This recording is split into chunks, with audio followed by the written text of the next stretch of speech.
গ্রামে রহিম ও করিম নামে দুই ঘনিষ্ঠ বন্ধু ছিল।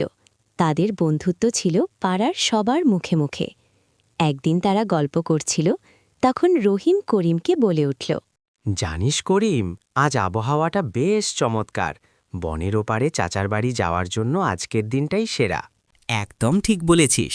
তবে শুনেছি সামনের ওই জঙ্গলটা পার হওয়া বেশ কঠিন, অনেকটা পথ তো। ভয় কিসের বন্ধু, তুই আর আমি কি একসাথে নেই? কিন্তু একটা কথা শোন, বনটা কিন্তু অনেক গভীর।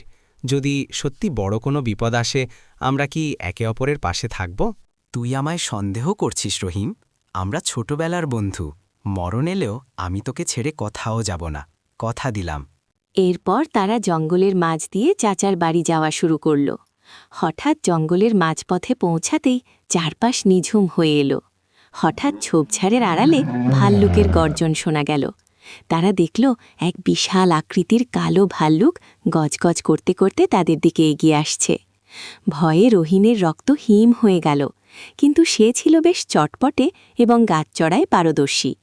করিমের কথা এক মুহূর্তও চিন্তা না করে রহিম দৌড়ে গিয়ে গাছে উঠে পড়ল। করিম হতভম্ব হয়ে নিচে দাঁড়িয়ে রইল। সেই গাছ চড়তে জানত না। সেই কাকুতি মিনতি করে বলল, রহিম, তুই একা গাছে উঠে গেলি কেন? আমি তো গাছ উঠতে জানি না। বন্ধু, দয়া করে আমাকে ফেলে যাস না, আমাকে একটু ওপরে টেনে নে। অসম্ভব, আমি তোকে টানতে গেলে আমি নিজেই নিচে পড়ে যাব। তখন ভাল্লুকটা আমাকেই আগে ধরবে। তুই নিজের বুদ্ধি খাটাস, আমি নামতে পারবো না। আল্লাহ, রহিম এ কি করল? ও তো আমাকে মরার জন্য ফেলে রেখে গেল।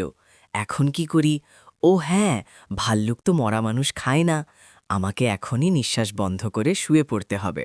করিম আর কালক্ষেপণ না করে বনের মাটিতে টানটান হয়ে শুয়ে পড়ল এবং দম বন্ধ করে পড়ে থাকল। ভাল্লুকটি দুলতে দুলতে করিমের কাছে এলো।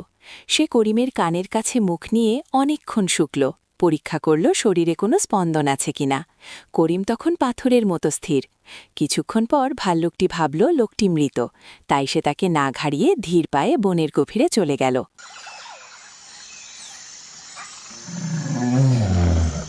ভাল্লুক চলে যাওয়ার পর রহিম গাছ থেকে নিচে নেমে করিমকে বলতে শুরু করল, ওরে বাবা, তোর উপর দিয়ে তো বেশ বড় ঝড় বয়ে গেল। দেখলাম ভাল্লুকটা তোর কানের একদম কাছে মুখ নিয়ে অনেকক্ষণ ছিল। কিরে, গোপন কোনো মন্ত্র শিখিয়ে দিল নাকি? তা কি বলল তোর কানে কানে?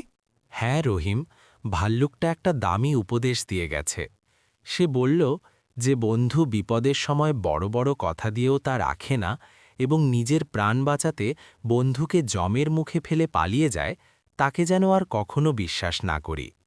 ইয়ে, মানে বন্ধু আসলে। আর বন্ধু বলিস না রহিম, বিপদে যে পাশে থাকে না সে কখনো বন্ধু হতে পারে না।